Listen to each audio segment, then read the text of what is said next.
Indonesia termasuk ke dalam jajaran negara yang bisa menyumbang oksigen terbesar di dunia. Namun, saat ini udara Indonesia dengan polusi udara tertinggi, terlebih khusus pencemaran lingkungan di Universitas Riau. Apa sih buktinya?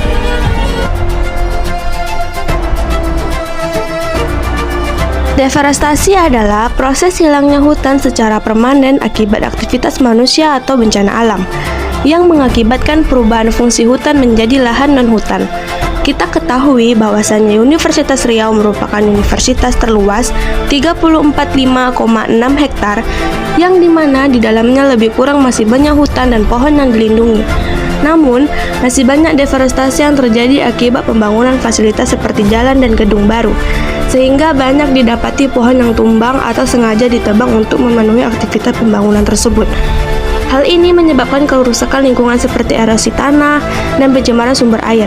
Selain itu, deforestasi dapat menyebabkan perubahan iklim atau peningkatan emisi gas rumah kaca, sehingga dapat meningkatkan risiko kebakaran hutan.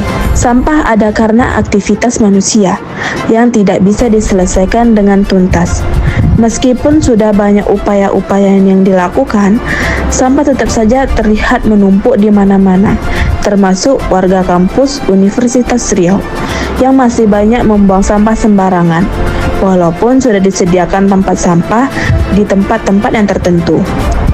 Pengaruh sampah ini terhadap lingkungan akan berdampak pada kesehatan yang dapat menimbulkan penyakit seperti diare dan tifus.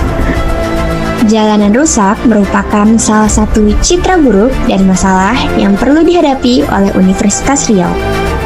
Jalanan rusak di sekitar wilayah Universitas Riau tentunya dipengaruhi oleh beberapa faktor. Faktor pertama dikarenakan kualitas konstruksi. Jalanan yang tidak dibangun dengan standar kualitas yang baik dapat menyebabkan kerusakan lebih cepat. Lalu yang kedua, faktor cuaca. Curah hujan yang tinggi dan perubahan cuaca ekstrim dapat menyebabkan kerusakan pada jalan. Yang ketiga, penggunaan yang berlebihan. Jalan yang digunakan oleh banyak kendaraan dan pejalan kaki dapat menyebabkan kerusakan lebih cepat. Lalu yang keempat, kurangnya perawatan.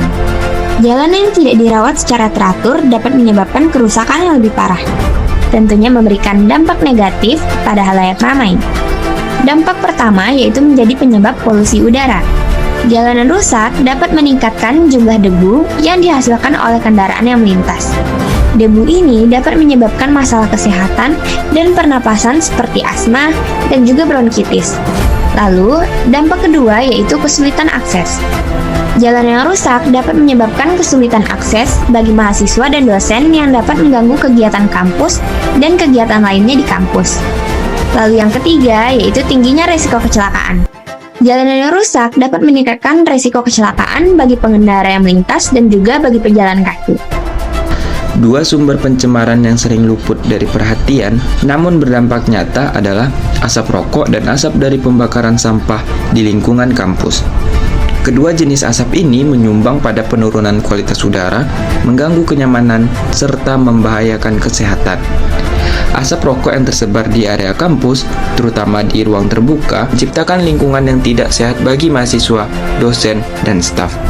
Zat-zat berbahaya dalam asap rokok seperti nikotin, karbon monoksida, dan tar tidak hanya membahayakan perokok aktif, tetapi juga berdampak buruk bagi perokok pasif yang akan terkena penyakit seperti serangan jantung, penyakit paru, hingga gangguan sistem imun. Selain itu, kebiasaan membakar sampah secara terbuka di lingkungan kampus juga menjadi sumber pencemaran udara.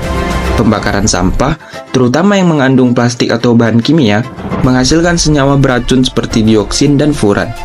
Asap yang dihasilkan dapat menyebabkan iritasi saluran pernapasan, memperburuk kondisi penderita asma, serta menurunkan kualitas udara yang seharusnya bersih dan segar.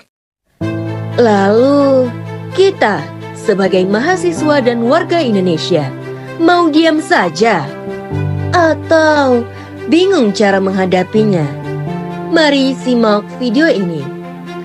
Yang pertama, perlu tindakan nyata untuk meningkatkan kesadaran lingkungan.